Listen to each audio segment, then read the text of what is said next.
We are live.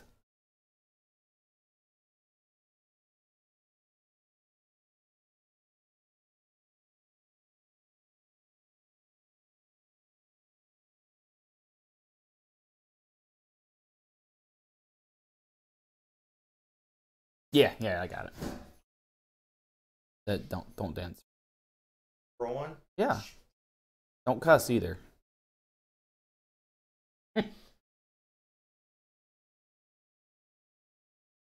Hey, we already have a dozen watchers.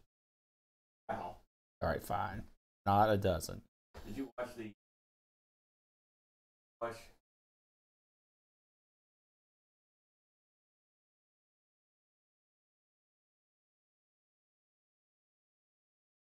Finish your sentence for me to be able to answer.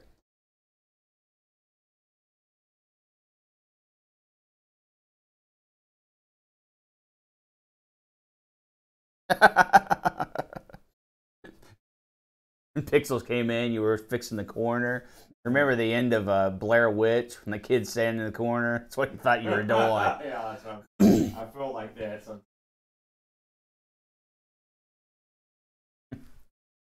No one puts Amigo Aaron in the corner. Aaron, your soda's under the shelf there. That's gonna be tough to drink. Do we even need that, really? I mean, okay. I mean, I always monitor that. It's funny how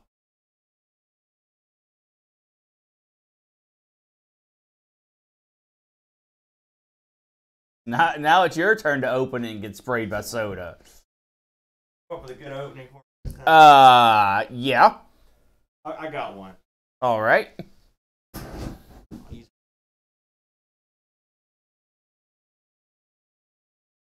Tell a joke. There. I will. I used to go, what's black and white right all over? ARG presents black and white. We're gonna broadcast this in black and white. But then they would. I could do that in post. They wouldn't see our loveliness. That's the point. I should wear my. In fact, I know exactly where it's at. I've got my Paris parade. Yo.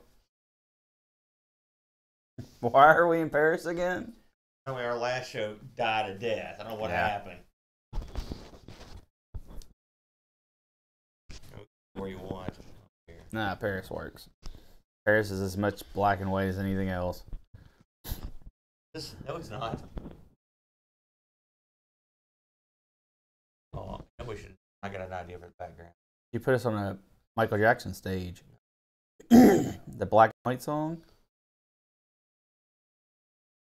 That song. Yeah, it's not one of his best.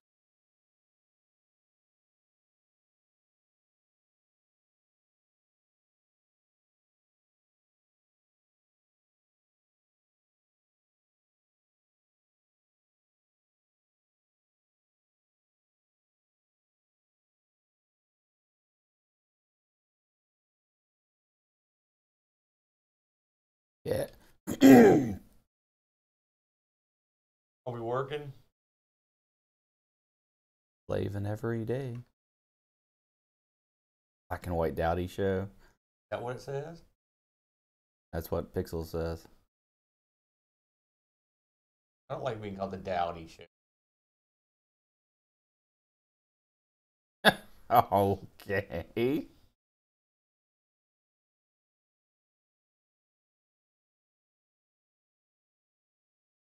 Okay. There we go. Now we're ready.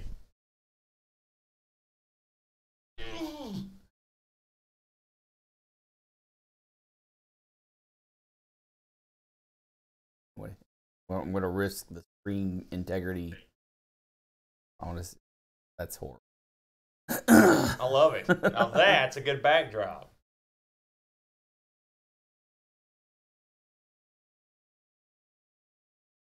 Oh, the stream is struggling again. Pixels, that might have been me. I hit play on YouTube for a second. We are in the process of updating our computer equipment. Upgrade. Allow crappy old. Also, more than likely, Windows is probably still booting up in the background. Oh, It's just as you're recording.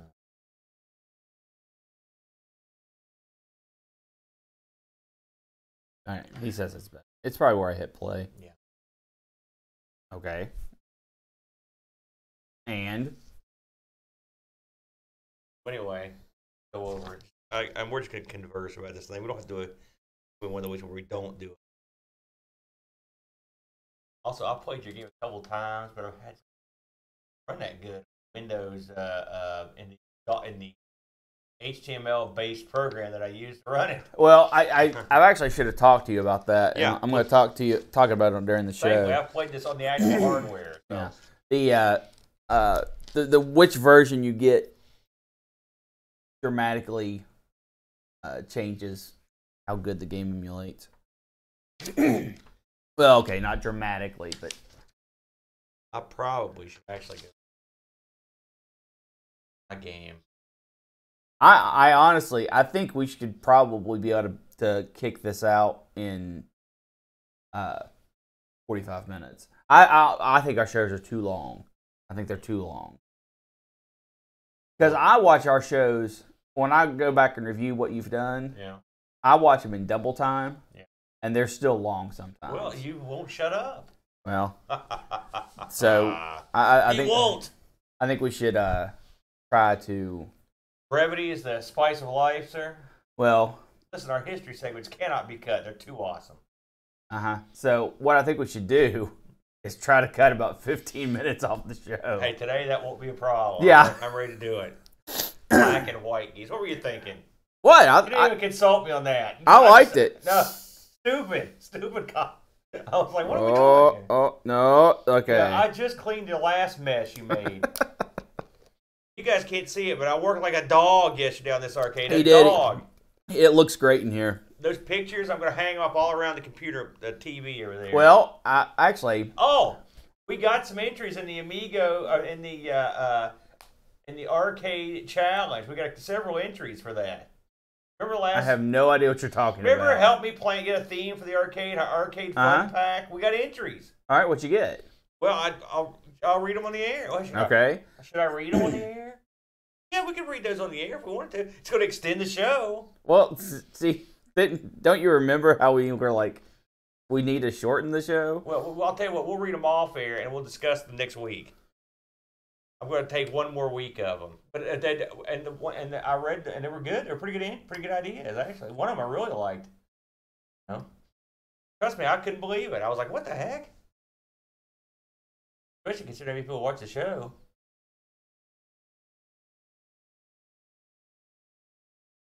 There's another one. I haven't even read this one yet. Do you remember those three names? My idea is that you die in a fire. Man, that's not very nice. Pixels. I'm hurt. Hey, Duncan. We will pixels. We the arcade is an ever changing thing.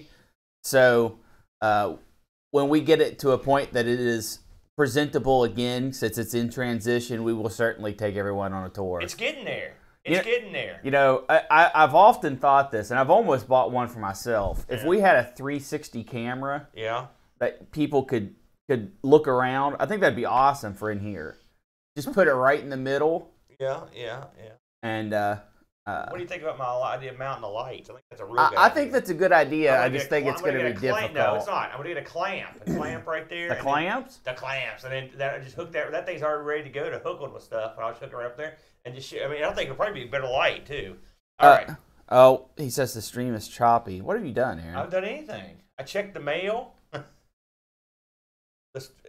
We got nothing. I've got nothing going on of any consequence. Same old story. Boy meets girl, boy loses girl in tragic blimp accident.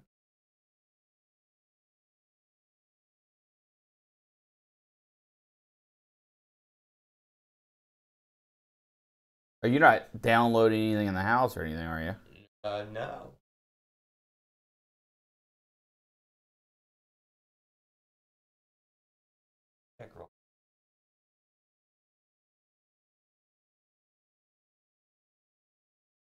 Well, I mean, we're on, so we're not late.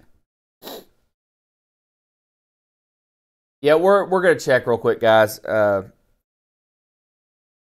We're not sure. It's kind of crazy. The computer we use to stream from is not the best, and that's actually going to be changing soon.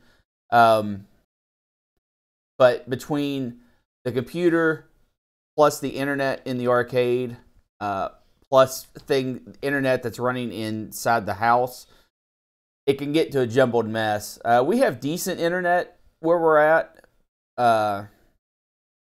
but not the greatest. It's going to get really bad here in a second for everybody, because Aaron is going to remote desktop.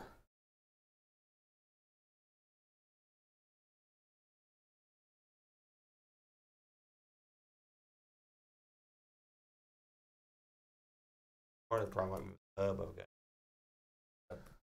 Old. Why would you do that? The only hub I got. $500 car. It was on my list, but that's all I've got. No, I'm saying why did you? Is it the? Are you saying you changed hubs? No, it's the same hub we've already used.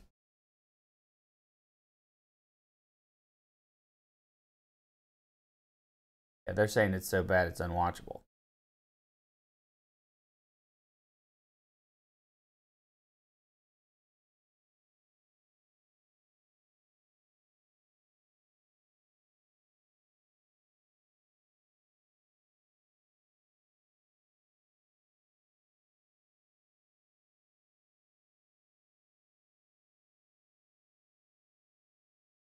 But no, I got nothing going on.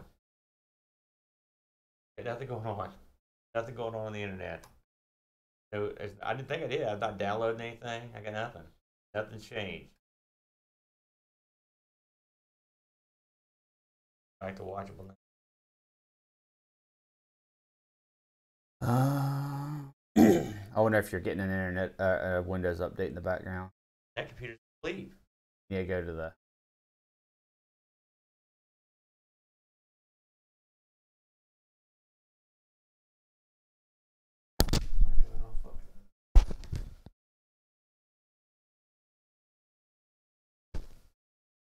And Mike's in the floor.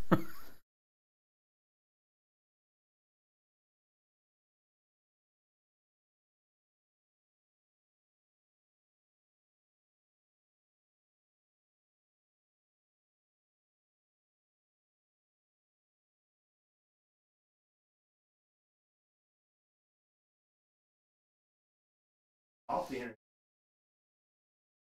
Turning this computer off. In case something weird happens. Now, nothing going on. Even if all these computers are downloaded, it shouldn't be our stream.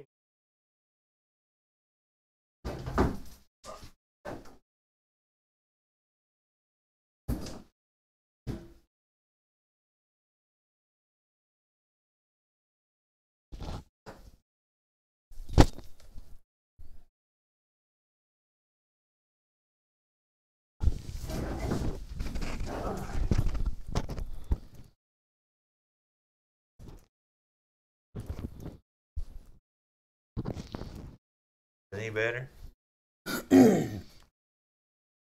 I will ask. Because our health is like, it's 100%. It's super.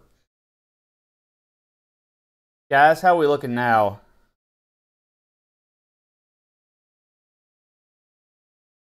I'm not. And lie to us.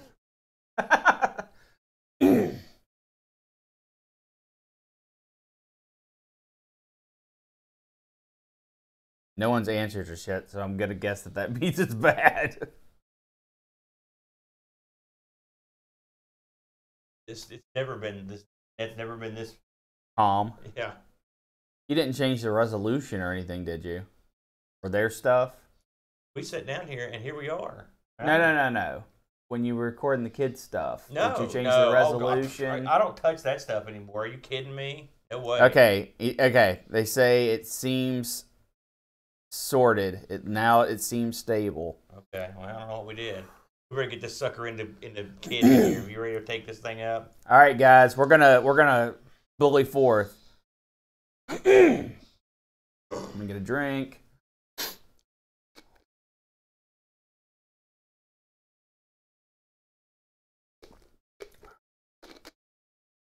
An awesome poster of the other world. Oh yeah, that was a gift. Okay. All right, folks, here we go. Well, now you're making me nervous when you say that. Don't talk to the people. I don't want to think, What? what are you doing? I don't like to think that someone's out there actually watching what we do. It makes it nerve-wracking. Wait. I have one more edition. Oh, is this a bit?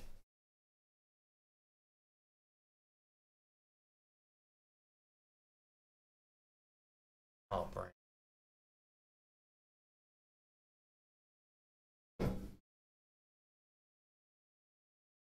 You've been dying to get these things in, haven't you? You got them both there, you know. I know. Just hold them up in front of you on the intro, then we'll set them down. Can't see what I'm doing when I do. Wait. I gotta put my microphone on.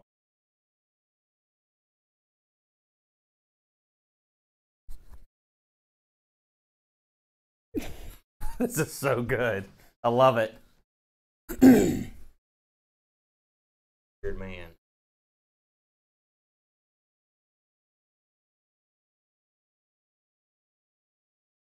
Hello, everyone.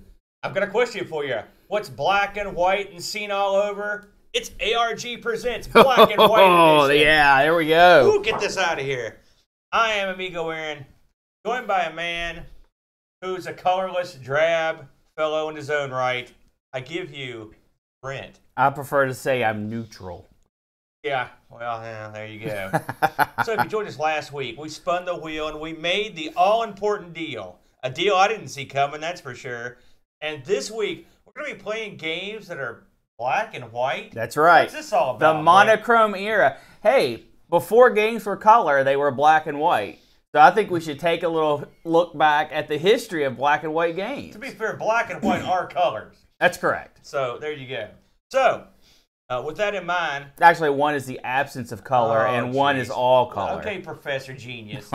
So, with that in mind, we thought we would take a tiptoe through some early monochrome or black and white games and just discuss a few of our favorites and talk about some of the early stuff. So, Brent, I compiled a small list of old monochrome games, and we're going to count monochrome in this list, which is oh, black certainly, and white, yes, and Vectrix and Vector stuff. Yes. So, just for fun, what is your earliest recollection? Was the first game you ever saw? I'm guessing it was not black and white, given your age. Correct. But I remember playing some of the Pong systems, the plug into your television, 13 variations of Pong. Yeah. Yeah. And those were all monochrome at the time. You know, we never had one of those. But nope. Our uncle had one. That's correct. And we used to play it. Now, the very first game I ever saw, I believe, I've talked about this before, was either Boot Hill or Space Invaders. I think it was Boot Hill. But as I recall, it was in black and white. But I think there are some versions out there that have an overlay on them as well. Viva La Raza. That's right. Well, I don't know what that came out of nowhere. So, but another one of the games I saw early on was Space Invaders, which absolutely, in fact, we've owned Space Invaders. Yes. The mother of all games, and this thing utilized overlays in certain versions as well. So, what are you talking about? We've covered a few overlays. They were pretty effective on these monochrome games. They were they were doing the best they could with the technology they had, and it was very innovative. It gave the games depth in a way that, really even color doesn't give, because a lot of those overlay games actually had layers upon layers that made the game feel deep. If you remember X's and O's Football, where you had the stadium overlay, which we had. That was really more of a bezel, but it got smaller and smaller. But that was all done with the cardboard and plastic over top of the screen. But and then the game itself was black and white. It gave the illusion of depth of looking down to the stadium because they had to do something to spice up the black and white screen. Let's talk about your Asteroids. I believe it's Asteroids Deluxe that has that really swank asteroidy black background it's overlaid with the monochrome. That was a cool kind of mirror gimmick from back in the day. We've talked about that before. Yes, that was some awesome stuff. That would give you a little bit of a feeling of color and depth in your game. And when you came home to the home computer, almost all the first computers were monochrome. And of course, Absolutely. anywhere you've got a computer, they're going to be games. Do you recall the first computer you ever used? Probably the TRS-80. So you weren't around. Like when I was a young lad, there was one computer at our school, and it was a TRS-80 Model 2, I believe, that we had one computer in the whole middle school. And of course, it was a monochrome computer. But you're right. That's all you had. There were no computers that had color. The first computer that I saw that had any color at all would have been one of the Atari 8-bit machines. And then shortly thereafter would have been an Apple II that I saw that had was one of the Apples. It's so far back I can't remember. And then really from there you move on to black and white consoles. The Vectrix comes to mind as being the most dominant one. Yeah. That went back to the arcade technology of using overlays to get the color. Right. Of course, to great effect. Oh yes. Yeah. And then you've got all the Pong consoles that were black and white.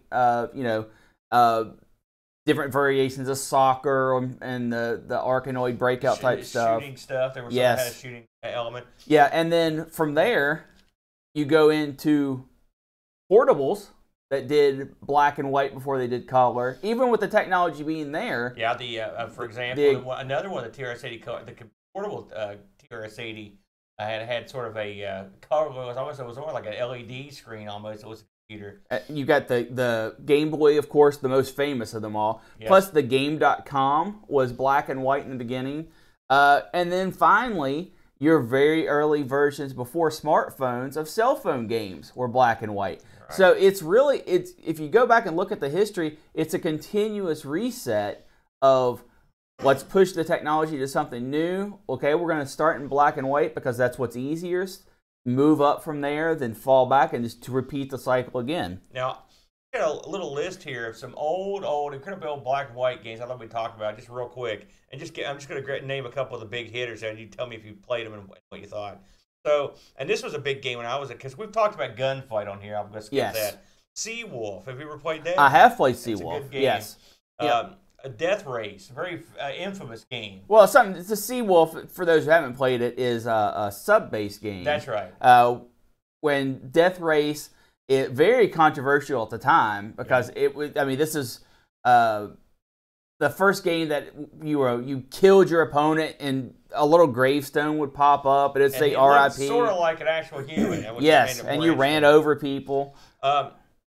Lunar Lander, one of my favorites. One of the best. Really good. They made an excellent version, in a public domain version or a homebrew version on the Vectrix. It's very good as well. Lunar Lander. The claim to fame on that is you're trying to land on the moon on little platforms, and you're just using a thruster. Yeah. So you just have to ease yourself down on the planet. Very fun. That's excellent. I almost chose, by the way. That's a game that if you haven't played it, there is no game quite like it. It's worth going back and taking a look at. Red Baron was an excellent wireframe flight game. I don't know if you played that one. Oh, absolutely. One of my favorite flight games, actually. Yeah, really good. Back in the day, played it at Showbiz, and it had the whole set-down cockpit. And man, I would just pump quarters in that thing endlessly. That was fun. Have you played Sprint 2, which is and they also had a 4-player, I think even had an 8 version that was the same thing. It was the overhead top-down racing games that were popular back in the day. Yeah, this was the modern equivalent would be, I guess, off-road. Iron Man Stewart's off-road. Yes. Except, of course, those are far more elaborate. Oh, of course. But this was still, it's a top-down view of you racing around tracks. It feels more like remote-controlled cars than anything else because of your perspective. The fact is they even had an 8-player version. Astounding. If you think about it, that's a lot of steering wheels. Let's talk about Omega Race. This is a game I was very fond of back in the day. Again, a game where you race around this in a spaceship around this sort of like square or rectangular area, just blowing stuff away. Absolutely. It incorporated more of a space theme. And guns and weapons, and going around the track was only half the battle because of all the obstacles. Now, we covered a game on here that falls in this category. The old Stunt Cycle. Stunt Cycle, yeah. The look at Evel Knievel jumping over buses. Certainly another monochrome game that we did cover. I liked that one quite a bit. Just a couple more here. Fire Truck, which I don't know if you ever played that, but it's a pretty interesting. I have not played Fire Truck. Yeah. Not in the arcade. I have dabbled with it on the emulation. However, it does not emulate well. Yeah, it does not emulate well. Now, are there any console monochrome games that were amongst your favorites that you can think of off the top of your head? Well, on the Game Boy, there were plenty. The monochrome version of Tetris for the Game Boy is one of the best games of all time. Yeah, we could. It's funny that we did this. Neither one of us actually chose anything from the Game Boy, but the Game Boy effectively, you could have absolutely chosen anything from its library. Correct. Yeah. And it's the quintessential monochrome portable or monochrome home absolutely. system. It shows you how far monochrome went into the future. At the time of its release. I mean, and I have a feeling the next thing that comes out maybe past some kind of virtual reality, which really, I guess they already did VR in monochrome because of the Virtual Boy. Virtual Boy, which is another one. And the problem, and actually, we did a Virtual Boy way back. It's been a while back. It's one of the earliest episodes me together. Nope, I wasn't part of it. Oh, I thought you were part of nope. it. Was that Bode? Yes. Well, that is way back then. And I've given the Virtual Boy a couple more looks. And that game was a missed opportunity. I think the games for it looked nice. They really did. The monochrome, I don't feel the monochrome is what hurt the Virtual Boy the most. I think the clunkiness of how you were expected to use it was the most devastating. The fact that you have to have your head in this thing and have that on a stand. Yeah, they should have just went with a complete head strap. Something tells me if they were going to remake the Virtual Boy today, you could probably pull it off quite nicely. And make a pretty light unit that would fit, that you could wear around without much trouble. I think it's possible. Yeah, so I think that part of the problem was just that they were very, we're going for something that was very advanced. And innovative. So, with that in mind, I'm going to go ahead and leap directly into the line of fire here. Now, I'll go first this week, Brent, if I may. Sounds good. Because when Brent said we were doing black and white games, I instantly knew exactly. I told him right there. I was like, I know what I'm doing. And I hated it. I hated it, but I'm thinking outside the box here. And also, when am I going to be down this road again? How is this going to come up? So the game I chose to cover this week is a pinball game, and it's Centaur. Centaur, a game from Bally Manufacturing. It was a game that came out in 1981. So this is right at the dawn of the solid state era.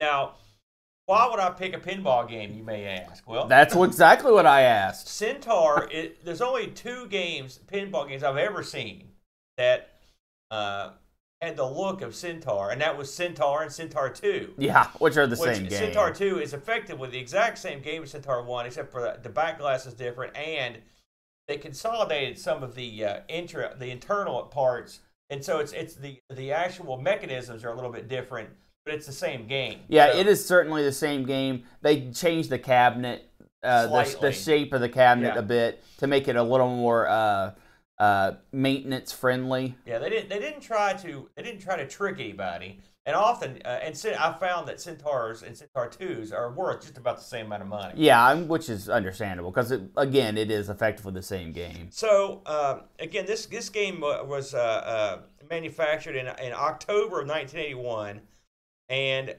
they produced 3,700 units. That's a pretty small run. It's not a huge run, but it's a middle of the road. That's a middle of the road run for the 80s.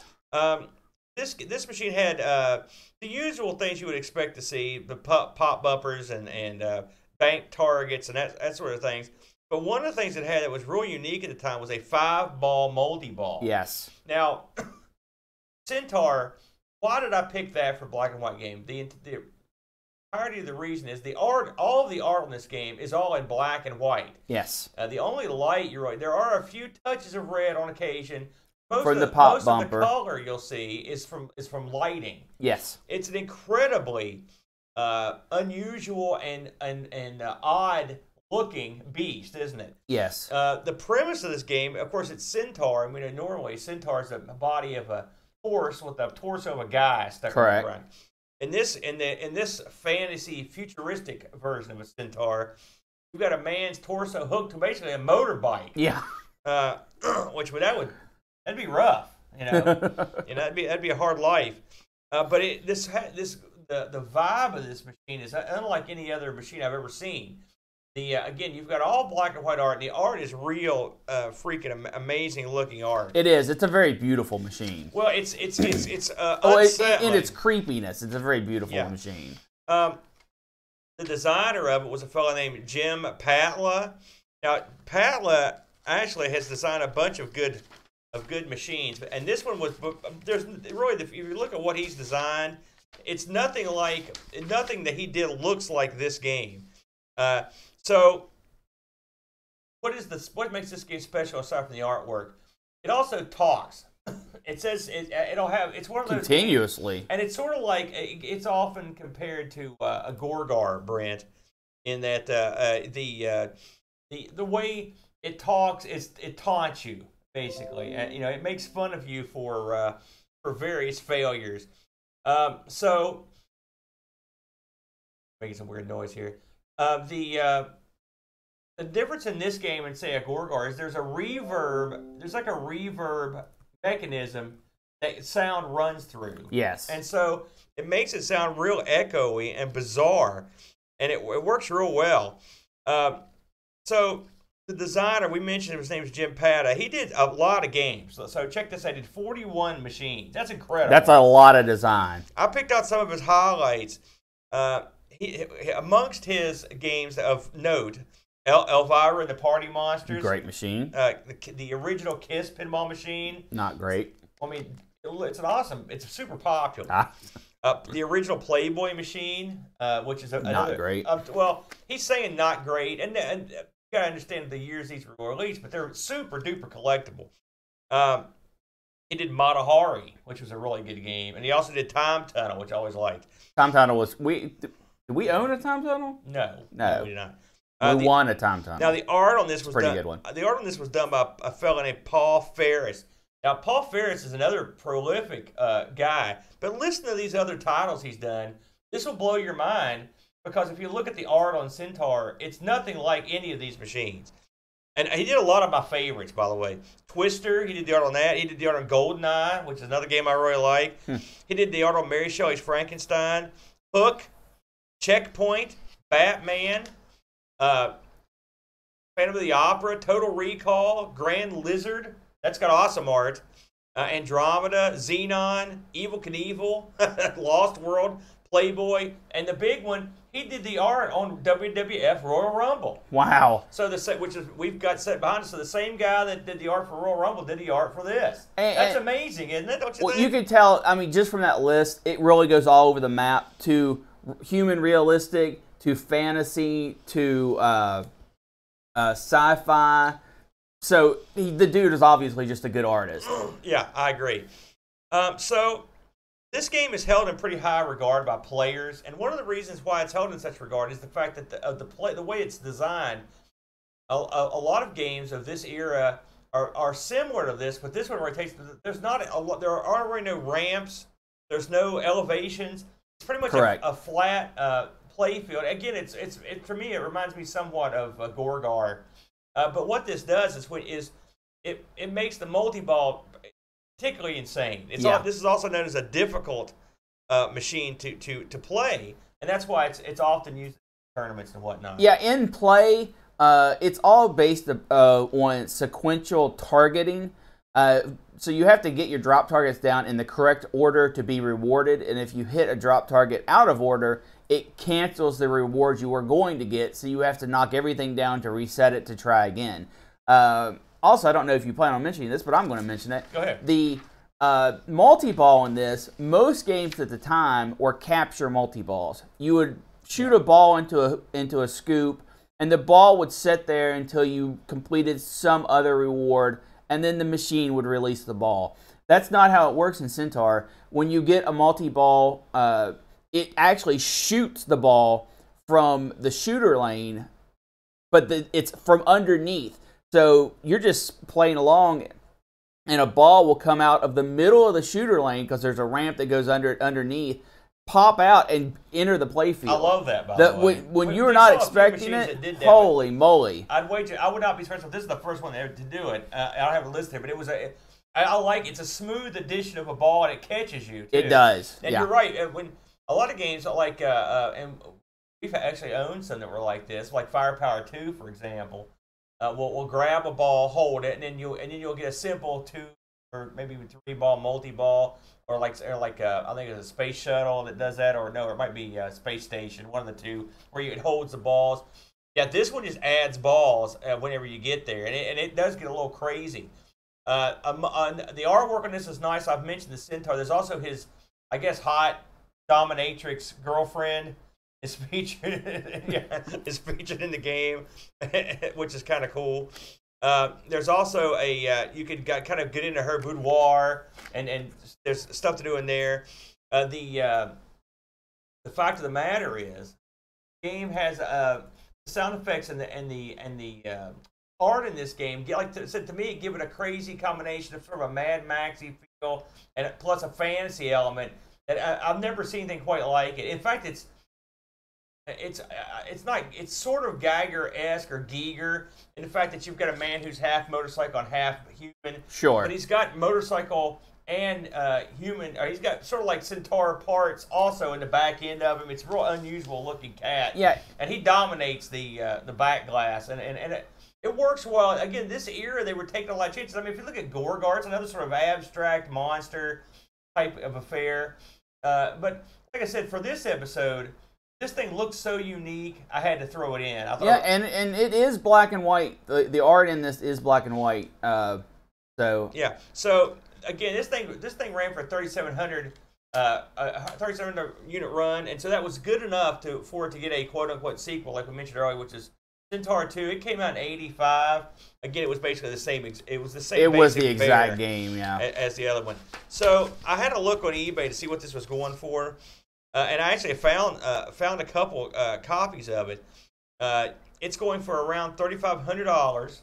Oh, that's pretty reasonable for a good machine. And Centaur 2 goes about the same. Now, I've seen them go as low as $2,000, and I haven't seen any go much higher. I've seen people asking more. Sure. Now, this is one of those games that you can actually play at home, sorta. This was released on the Pinball Arcade when they had the rights to do the Bally stuff. They lost those rights, unless you already own it, or you can find the disc, a copy that I don't think it ever was on the disc, but you have to have I think it was a download. You're pretty much boned. Now, I'm assuming at some point in the future, the folks It'll that get make the other re-released. pinball machine will release it. Now, hopefully so, because it's a fun machine to play. Although I will have to say it is very, very challenging, and it can be very, very frustrating because doing things in sequential order in pinball can always be frustrating. Now, I did look up a couple ratings on this. Of course, when you're talking pinball, you've got to go to the Internet Pinball Database, and they have this ranked at a solid 8 out of 10, which is Internet Pinball Database. Their rating system is fan. It's basically people send in reviews. And I think we've mentioned this in the past, but sometimes people will try to kill reviews by giving them 1 star, and sometimes people will jack reviews up because they own the machine or something. And they're wanting to sell it. And I mean, this is what I've heard. Now, I don't think anyone can prove this, but it wouldn't surprise me because you get a lot of real extreme ratings from people that don't leave a comment just to try to alter the way it looks. But I don't think I would go quite so high. It's funny, my personal experience with this game. And I played it in the arcade a couple times when it was out. I found it quite disturbing, if you want the truth, as a kid. And I didn't really want to play it that much, but I did find it again in Pinball Arcade, and I played it a lot more. It's a difficult machine. Those outlanes are brutal. It drains a lot. Well, you can bump in the actual machine, not in the virtual machines as well. The outlanes are wider, but there's a plastic on it on either side that if you hit the plastic, you can bump the machine and it will go through a gate back into the outlane, back into play. So that's why it's a little bit wider. You have to really work the machine. It's a hard machine. This is another one of those wacky machines. And this is, you don't see that much, but every once in a while I'd see it in the arcade. Every 15 minutes, a ball will just shoot into the playfield, bing bong around and drain. Yeah, for an attract mode, yeah. It's so strange. But overall, I like the game. I don't think I'd give it quite that high. I also looked on the other pinball rating site, which is called Pinside. I like Pinside. They do pretty good work Sure. over there. They gave it a 7.94, so pretty similar. I don't think I'd go that high. I'd probably give this about a 7. I'd give it about a 6. And the art is a large chunk of the reason why, just because the art is so incredible. It's definitely worth going out of your way to look at, if not play, and it is what it is. I'm guessing you feel about the same. I do. While doing research for this game, however, I found something that was very interesting. Yeah. Someone had taken a Twilight Zone, removed all the art. Well, I'm guessing it had a separate playfield, and black and whited it. I already hate this. No. Oh, they black and whited it to be like the show. Yeah. That's not the worst idea. It looks incredibly awesome. I mean, they changed all the components on the game, like the gumball machine and stuff, and made it all black and white. It looks amazing. Pretty neat. So, with that wacky choice out of the way, Brent, what do you bring to the table this week? I went back and for a computer I never hardly use, and grabbed a glider for the old Mac Classics and up the line. And while I specifically was focused on Glider 3.14, I want to kind of go over the history of Glider because it's kind of interesting. Glider was made by Jonathan Calhoun. This was back in his college days. Funny thing is, in the beginning, this was first programmed for a Commodore VIC.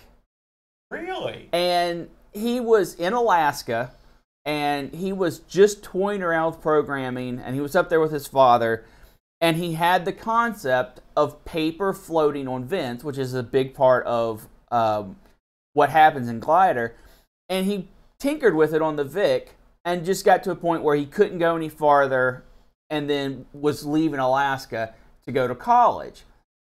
Many, many years later, he had a Mac Classic, and decided to revisit the project that came up with Glider. Glider is a huge cult following game for the Mac community. This is one of their big go-to titles to go and show how fun gaming on the Mac could be.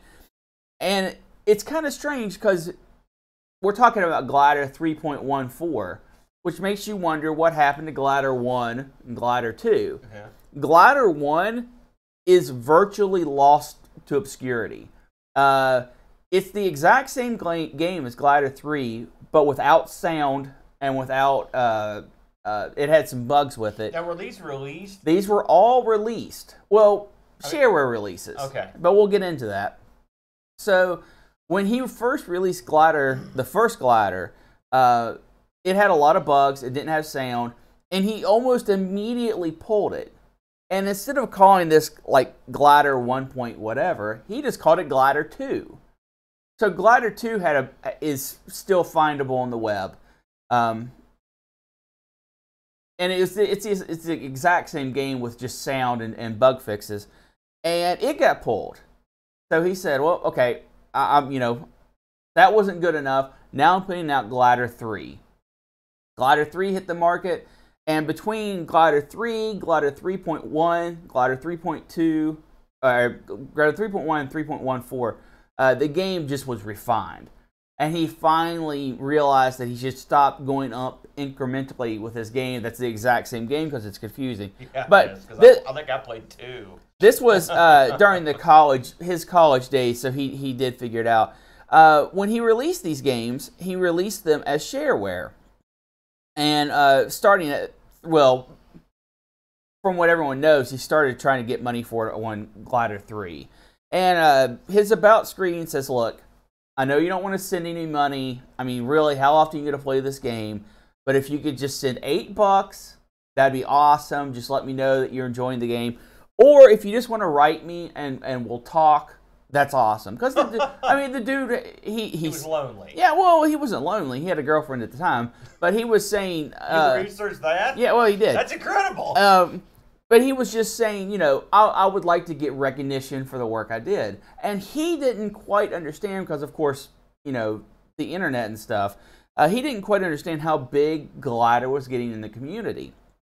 So he started getting a lot of letters. And he said that not a lot of checks. He said he'd get about 1 check a week, and that he would take that money and go and get pizza and soda. And he could almost always guarantee that at least 1 check a week would come, and he would cash it and go out and get pizza with it. So that's great. Glider 3.1 releases, and he's like, he's saying again,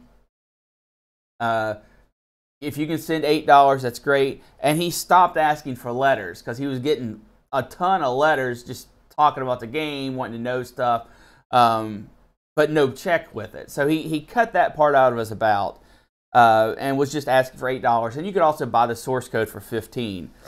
Right. Glider 3.14, which was the last of the Glider Black and White series, he finally just says, you know what? Stop sending me crap. The game is free. Everyone go out there and enjoy it. Which was pretty cool of him. It was also, he used 3.14 to promote Glider 4, which was going to come out in color and black and white, and was an actual extension of the series, which was going to be properly released with a publisher. Like a commercial release. That's correct. I see. And the publisher they got for this was Cassidy and Green. Oh yeah, they're great. It's like a law firm.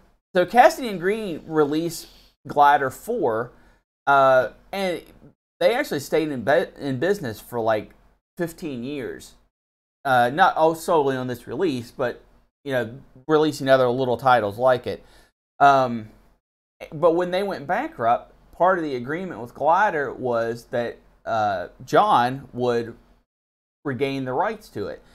So John, in the early 2000s, got the rights back for Glider, and he said, you know what, we're just going to make this free for everybody. And he put the Glider Pro and Glider 4 and all the Glider games up on his website and said, just come, get them, enjoy them. I hope you have a great time with it, which is very, very cool, because he could have certainly tried to make a buck off the retro nostalgia, but he didn't. He just wanted people to enjoy the game.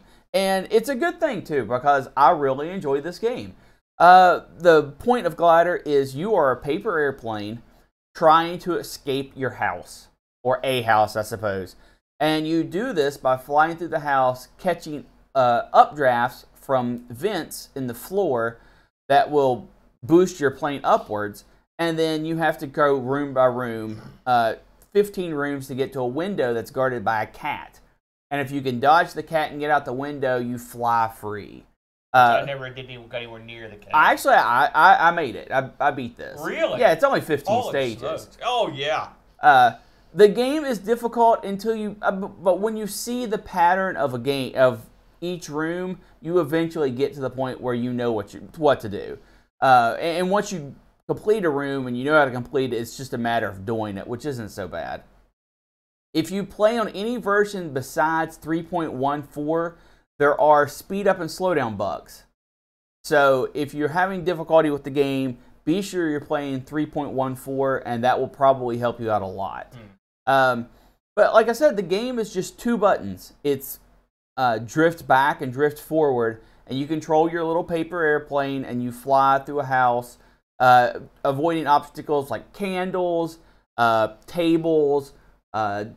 You can get different power-ups like clocks to give you more time.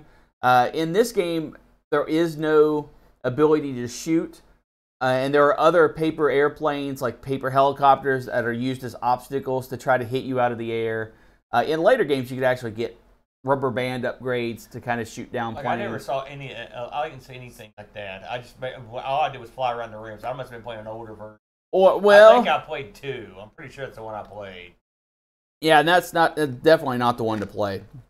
But this is fun, and it's good, simple fun. The art in it, even though it's black and white and it's very basic, it has a certain amount of appeal to it. Just seeing different rooms of a house, and they are, as you'd expect, like the kitchen's got cabinets, and the entryway has a table setting around and everything. It's all basic, and it's not a great use of black and white, but it's endearing in its simplicity. I'm going to disagree with you on that. Okay. I actually thought the art was really good. No. I didn't say that the art wasn't good. I was just saying it was simplistic. What I liked about this game, first of all, the concept is great. Yes. It's a great concept that I would never have thought of in a million years. Brilliant. Who wants to be a glider? They can't do anything, right? So you're manipulating the environment to keep this glider going, basically. Right. Very clever, y'all. Yes. And then there's something about, and listen, this is not a newsflash. I'm no big fan of Apple. But from a nostalgia perspective, going back and playing the old black and white Mac, all right, the monitor on that thing is crisp. Yeah, it's it a is. Beauty. It's very sharp. And when it renders these graphics, it's almost in its own Vectrex-like way. The image you receive on these monitors is a very crisp, detailed picture. It just when we did our games before on here on the classic, it's such a good-looking. Sharp image that the lack of color is not that big a deal. I agree. And so I agree. I think he was right. The rooms are rendered nicely. They pop off, and the airplane looks cool. Yeah. The effects on it, the movement is nice and smooth. I thought it looked just outstanding, and it's a clever game. Now I stink at this game, but luckily this is another one of these games we just covered Bruce Lee on the Spectrum on our sister show, and this game is similar in that I liked it much more on the actual machine than I did when I played through an emulator. Sure. Because I think that's fair. You cannot simulate that monitor effect on to me it doesn't look the same. Well, I mean, it's a CRT monitor versus what. Almost certainly we all have flat panels nowadays. Well, it's just there's a vibrance or a shimmer. If you go into like a real high-res Amiga mode as well, you get that kind of weird shimmer. It's not good on the Amiga, but it works. Whatever they've got going on the Mac, it works, and it adds to the game to me. Maybe it's just the novelty of playing on that kind of. I mean, that's an unusual monitor. When I was growing up, we didn't have any sort of grayscale monitor like that. So I've never experienced it before, and I enjoy it every time I do. And this game, I think, shows it off as well as any does. And it's a beautiful thing. And the puzzle elements of this stuff are very clever. Yes, it is at its heart a puzzle game. And it makes sense. I never feel like I got screwed over. I mean, it feels like it's not easy. It's not an easy game. I didn't think it was. No, clearly, it's you not. know a lot better than me. Well, a lot of it you have to kind of go on faith because a lot of the pressing forward, you just barely make it, and you hit that vent and you start floating back up. It's gratifying whenever you get to a point where your thing goes back in the air, or gets under something or over something. Now, the one downfall of this game that they actually fixed in later versions is you're always moving either forwards or back. When you hit it, whatever key you last hit, that's the direction you go. So to stay above one event to go forward, you have to left and right it back and forth to kind of shimmy up. In later versions, they took that out, and if you weren't pressing a key, you just would sink. You wouldn't be moving forwards or backwards. Some other releases of this, to explain how popular this was, this got released on all the Macs up to, I believe, OS 10. It also got a Windows release that still works, and one of the Nintendo retro carts that for the NES, they contacted John and said, "Hey, we would like to port your game to the NES." This was way after the NES. And he excuse me. He gave his blessing, and choking you from far. Thank you. He gave his blessing, and that's what they did. They made a Nintendo cart of it. Have you played any of these other versions? I can't picture this game in color, for example. Yeah, I looked at Pro, I looked at Glider 4. Glider Pro was the one after it. And it does lose something when you go to color, in my opinion, because the art is just as basic, but it loses its kind of charm, because now it just looks like crappy art. That's what I was wondering. Because I don't know if I'd want to play this game if they jacked up the art for the modern machine. Because you can effectively have a modern, you can have a picture-perfect room. No. The glider, now which that might be kind of neat. Actually, now I think about it, to have a photorealistic room and a photorealistic glider, and use legitimate actual stuff to keep it aloft. That could kind of neat concept. I mean, I don't think anything between the two would be good. Right. You got this version with the black and white and on the old Mac, and then you could have a photorealistic version. But I don't think I want to see the evolving of that. And I mean, the game itself is very fun. It adds a few elements, which really helps the puzzle elements of it. It adds a battery where you can kind of dash forward, which you need to solve some of the puzzles.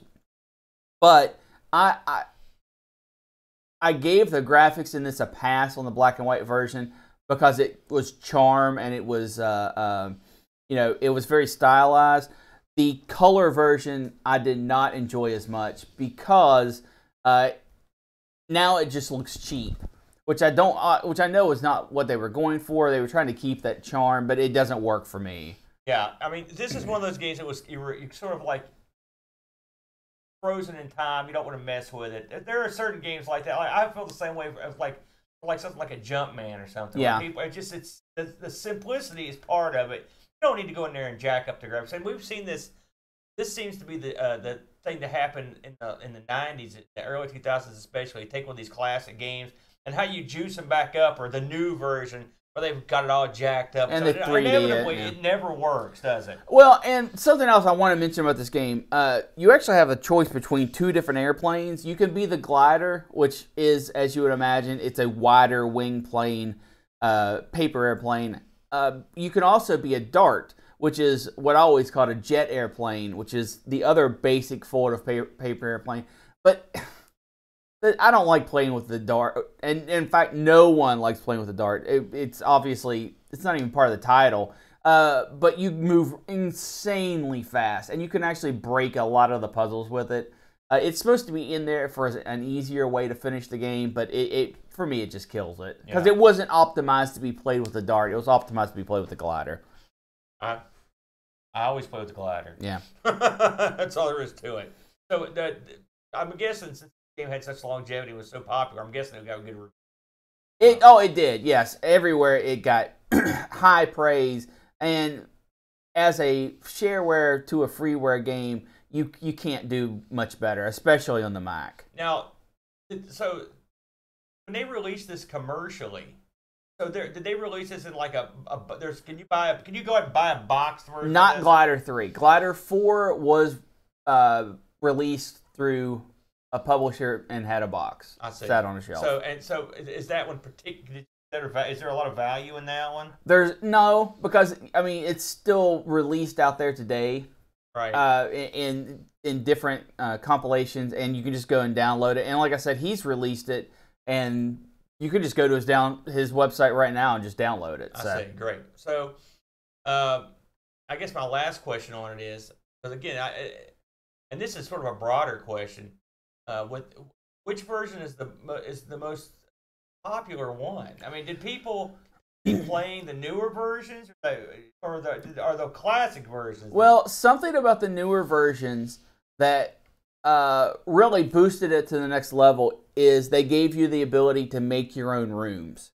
Level editor. You're kidding me. And that became, of course, very popular. And there was quite a scene, especially at this time when the internet was more of a thing and you could pass levels around. That became quite a thing. So a lot of communities built levels for each other and passed them around, and it was quite a scene for a while. That's crazy. That's remarkable. Well, I think we're going to close the book on black and white games. Pretty interesting. I think of the two, I like Glider a lot. And so when you picked that one, I was actually looking forward to going back to it. Fun game. It is. Take a look, guys. It's free. Go get it. Bode introduced this to me. I don't know if that's where you saw it at a party, and it stuck with me. It's an excellent little item. Another excellent little item is a little thing we call the wheel. Get the music. All right. So, Brent, tell the people what you've added this week. We have added a console back to the wheel, the Nintendo 64. The Nintendo 64. Who'd have thunk it? Quite a bit of my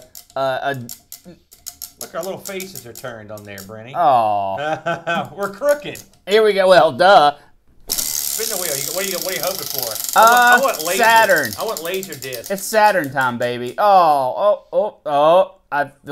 Pull it back. Let's see what we got here. Oh, we got here. We got the TurboGrafx CD. Oh my gosh! Now the TurboGrafx CD, which I don't own, I'm afraid. I wish, but there's so much stuff out for it that is JRPG related. But there's also a lot of non-JRPG stuff that I found interesting. It'll be fun to look at. That's one I have access to pretty much the entire library, but I've not really messed with it that much. Have you ever messed with it? I have actually never emulated the TurboGrafx CD. Holy smokes! Well, there you go. This will be your new way experience. Forward. Hey, good thing I jacked your Xbox for you because I've got pretty much all the stuff on there.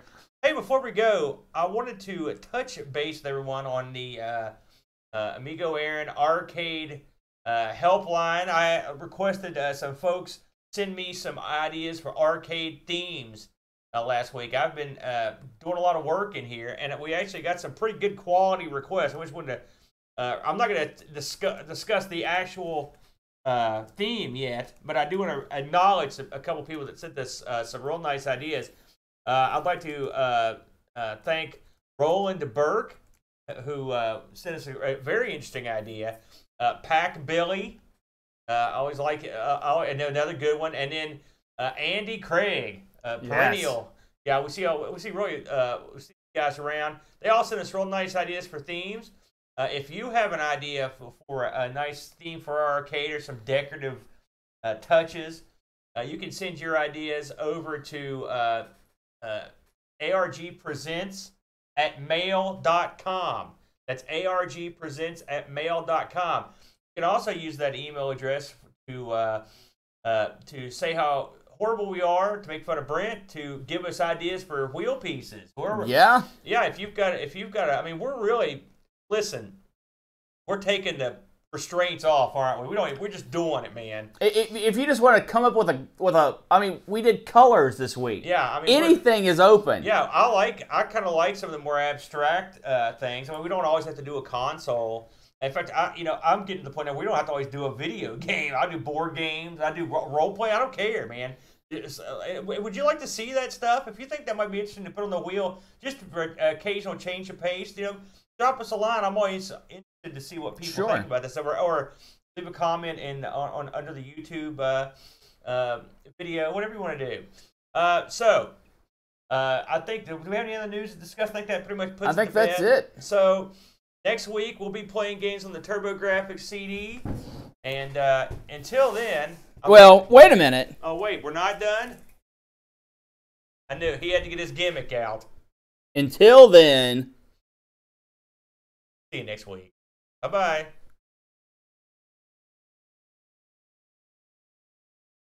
You're a geek. Thank you. You're a big old geek. Thank you. All right. Well, we went tight. It was not that long. 45 minutes. 45 minutes. That's what we did. I think that's about what we did. Is that the way you liked it right there? How did the stream do? No. After we stabilized it, no one said anything. Talks. They said you were a little soft. I'm working on it, guys. Listen, Boat came in here and adjusted all the audio. And then chastised me for being dumb. Pixels likes all gaming topics. What's that mean, Pixels? He do it all. He wants us to do everything. So he wants us to do like stuff that's not stick D&D modules on the wheel. See, who said that? Pixels. See, Pixels. The wheel concept is you can put any sort of wacky stuff on there you want. Yeah. I don't. When we first started the show, me and Bud had this sort of stringent. We're not going to do. And it was mostly me. We're not going to do consoles past here. We're going to do this. And we have pretty much abandoned every rule we made. Well, we put Dreamcast on there, did Xbox. What this is black and white and all the crazy. What episode is this? Do you know? No. Yeah. I don't know. You can look it up. I don't know.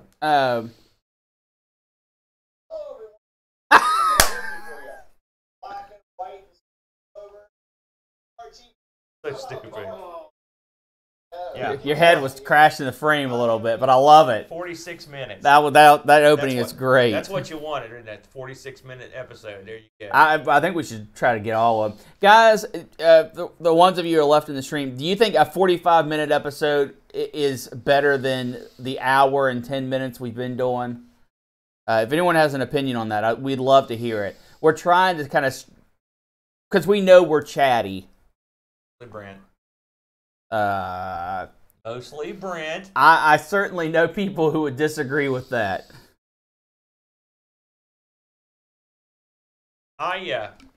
Also, Terry says, mouse-only controlled games? That's excellent, Duncan. See, that's what we're looking for right there. That's thinking outside the box. Now, I have a small request. If you could email that to argpresents@mail.com or leave it under this video, or in the Discord, we will 99.9% forget that awesome suggestion before we have a chance to make a wheel piece on it. That's a great idea. Yeah. Or like, animal games, anything. I mean, like I said, I'm open for any kind of action. Games that start with the letters R. How about here's a concept: games with great box art that are horrible. I'd be up for that. Games with the best feelies. I mean anything. I don't care. Games with memorable titles. Hey, punk, are you tough enough? Yeah.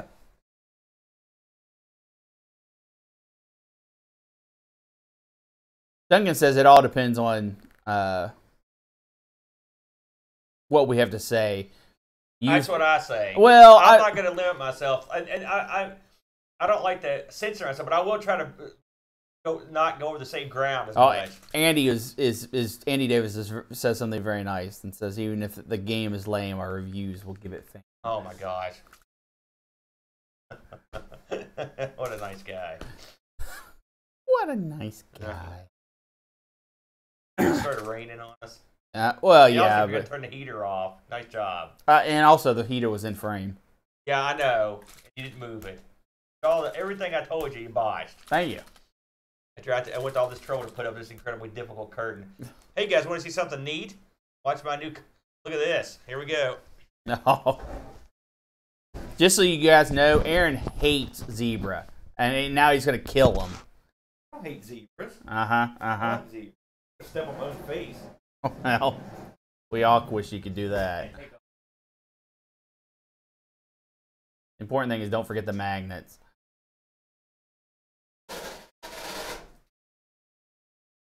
A straight line to green screen.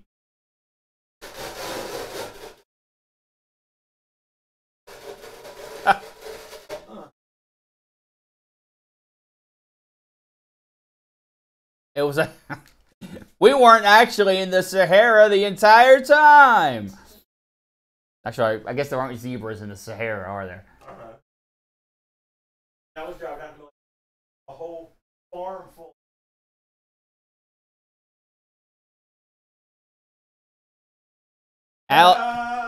Alec, this is certainly not scripted content. I mean, we do our research, but we certainly freestyle this stuff. We like to try to get a concept out, and there are certainly some bits that are thought of before time. There are? Yeah, occasionally you think of some stuff before time. But I'll be honest, obviously we are not a scripted show. Scripted show. Who asked that? In fact, I don't think any of the Amigo brand is scripted, is it? I can't script anything. I mean, we always have research and we always have notes to try to keep us on track. The problem with scripting, at least for us, because we are certainly not professional readers. What professional? Oh, okay. I can read pretty well, thanks. If we tried to run a scripted show, it would be very stiff, I believe. Got people out there. We're just a little. Thank you, Duncan. We're a little nothing happening thing. We're just messing around, having a good time. Well, I mean, this is sort of the auxiliary. we're out here doing our thing. I know we can't compete with like Kim Justice or these guys that really go out there. Well, and here's the really do a thing. nice documentary style show. Who are we? There are people out there who do gaming great justice. The one I'm personally thinking of is the gaming historian. Yeah, who he's covers good. I like him. who covers stuff so in depth that it is mind-boggling. Yeah, mind-boggling. I'll watch this show. The problem with stuff like that, nice shot. Thank you.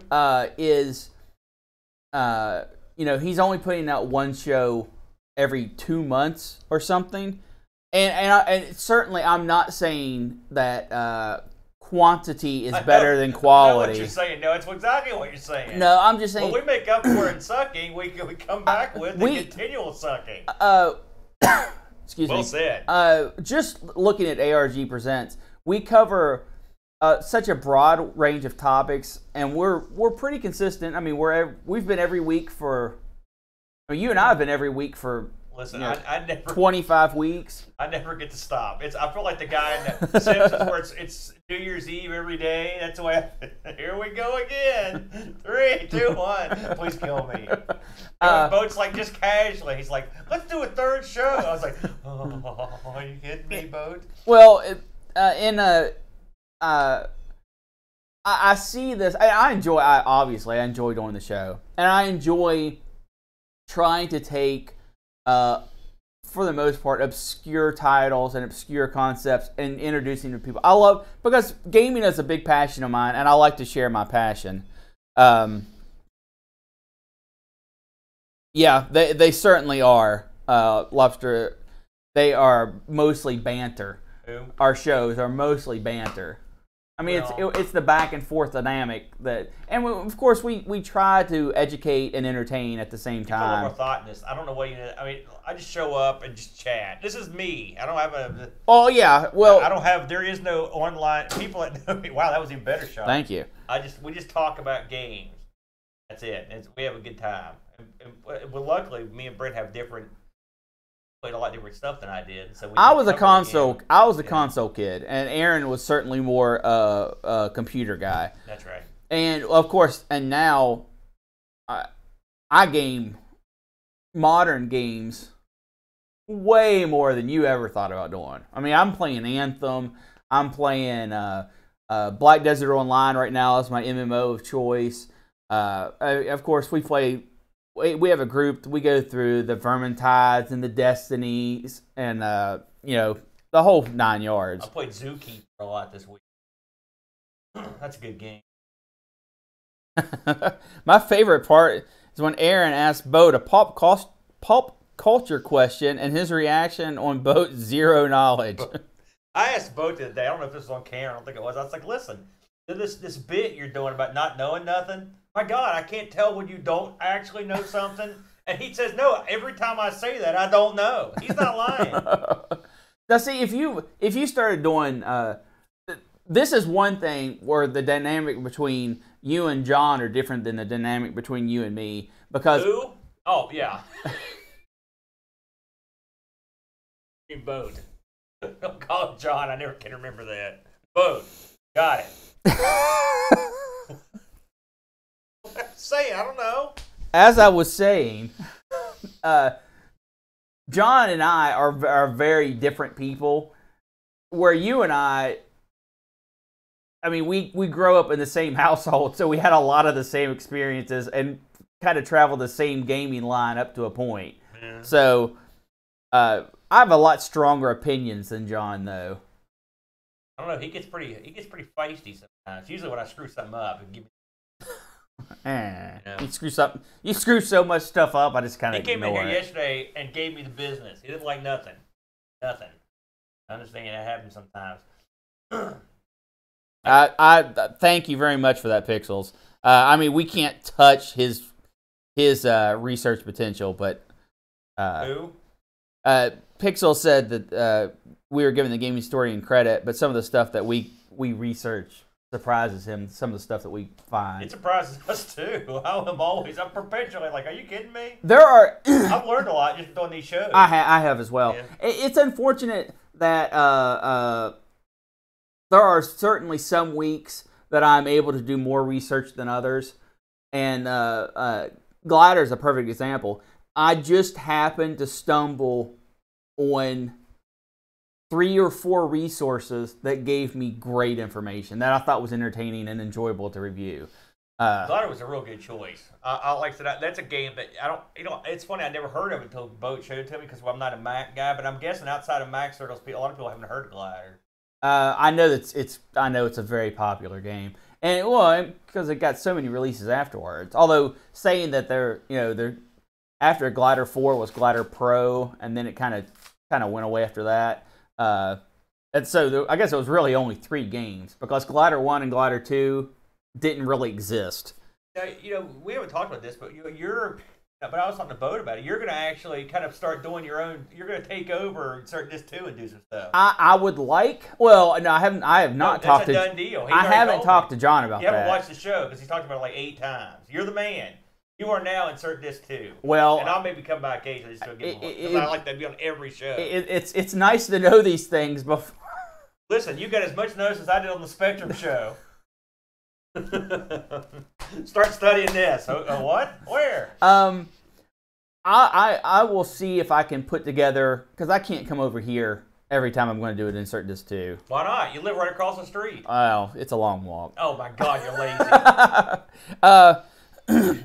Guys, are there any topics for Insert Disc? I know Insert Disc 2 is kind of a random thing.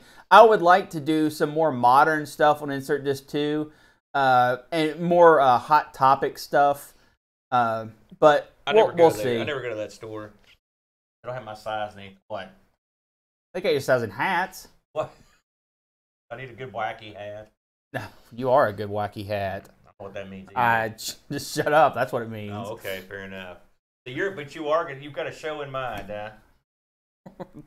There you go. There's your hat. Oh God, that thing's cold, man. That thing's cold. I'm bald. Get that thing off me.